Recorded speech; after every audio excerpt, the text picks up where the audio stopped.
ఇప్పుడే మనకి మరొక బ్రేకింగ్ న్యూస్ అనమాట. హైదరాబాద్లో ఇప్పుడే ఊహించని షాక్ అయితే తగిలింది. హోటల్లో రౌడీ షీటర్ల వీరంగం, సామాగ్రి ధ్వంసం.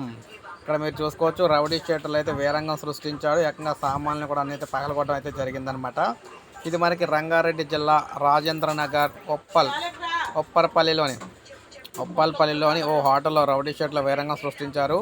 హోటల్ సామాగ్రితో పాటు పార్కింగ్ వద్ద బైకులను ధ్వంసం చేశారు. అడ్డుకోబోయిన సిబ్బందిపై దాడికి పాల్పడ్డారు. ఇందుకు సంబంధించిన దృశ్యాలు సీసీటీవీలో నమోదయ్యాయి. ఈ ఘటనపై అత్తాపూర్ పోలీస్ స్టేషన్లో హోటల్ యాజమాన్యం ఫిర్యాదు కూడా చేసింది. కేసు నమోదు చేసి పోలీసులు దర్యాప్తు చేస్తున్నారు. దాడికి గల కారణాలు తెలియరావాల్సి అయితే ఉందన్నమాట. మొత్తంగా చూసుకున్నట్లయితే ఇలా విజృంభణ అయితే చేయండి. మొత్తం అక్కడ ఉన్న సామాన్లు అయితే బద్దలు కొట్టేశారన్నమాట.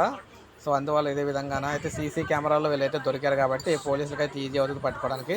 సో ఇప్పుడే మనకు అప్డేట్ వచ్చింది. ఒక లైక్ చేయండి, సబ్స్క్రైబ్ చేసుకోకపోతే మన ఛానల్ సబ్స్క్రైబ్ చేసుకొని ఫాలో అవుతానండి. లేటెస్ట్ అప్డేట్స్ అన్ని అందిస్తూ ఉంటాను.